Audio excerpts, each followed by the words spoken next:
sur la crise climatique, on a des travaux, on sait ce qui se passe, on sait en gros ce qui va se passer. Les scientifiques n'ont pas d'incertitude. L'incertitude ne va pas porter sur la science, elle va porter sur ce que vont faire les gens.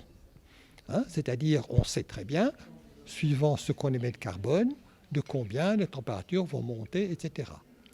Ceci dit, vous avez quand même raison, c'est-à-dire que si on dépasse certains seuils, il peut se passer des choses qu'on n'a pas prévues. Hein, mais disons jusqu'à 2 degrés de réchauffement, on sait ce qui va se passer. Au-delà de 2 degrés, on ne sait pas. Alors, la vraie incertitude, donc on en sait certainement assez pour agir et pour savoir qu'il faut agir maintenant. La vraie incertitude, elle va porter sur la réaction des gens et des gouvernements. Et je suis personnellement très étonné que les gouvernements, et notamment les gouvernements occidentaux et européens, ne réagissent pas plus énergiquement et plus tôt. Mais écoutez, je ne connaissais pas le mot reliance, hein, donc je l'ai appris avec Garbodin, mais je pense qu'il a parfaitement raison.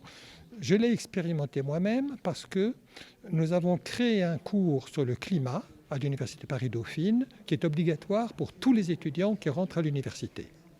Alors pourquoi un cours sur le climat ? Pas pour donner l'information, parce que l'information, tout le monde l'a. Hein, vous allez sur Google si vous voulez savoir. Bon, mais pour savoir que tout se tient. Je prends l'exemple de la taxe carbone.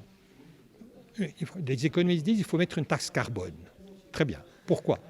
Parce que le carbone est mauvais. Pourquoi le carbone est mauvais ? Alors le physicien va vous expliquer que si vous mettez du carbone dans l'atmosphère, ça réchauffe l'atmosphère. Et en même temps, il vous dira que le méthane est plus puissant, mais lui, il disparaît beaucoup plus vite. Donc il y a une différence. Donc à ce moment-là, on comprend la taxe carbone, on met une taxe carbone, et à ce moment-là, en France, vous avez les gilets jaunes. Et les gilets jaunes disent, pourquoi nous, on doit payer la taxe carbone ? On a besoin de notre voiture pour aller travailler, il n'y a pas de transport en commun. Et les gens qui prennent l'avion pour aller prendre des vacances aux Antilles ou aux Seychelles, eux, ils ne la paient pas parce que les avions, ils ne payent pas de taxe sur le carbone. Ils ont raison. Donc ça veut dire que quand vous voulez comprendre le réchauffement climatique et savoir ce qu'il faut faire, il faut comprendre que tout se tient. Il faut comprendre que vous ne pouvez pas penser à une taxe carbone sans penser en même temps à des questions d'équité, de justice, de redistribution. Sans ça, ça ne passe pas.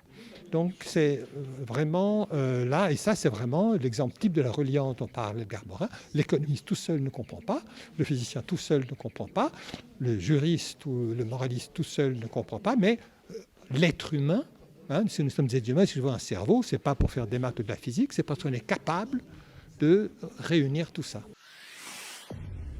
Pour suivre toute l'actualité d'EcoActu.ma, inscrivez-vous sur notre chaîne YouTube et rejoignez notre communauté sur Facebook et sur les autres réseaux sociaux.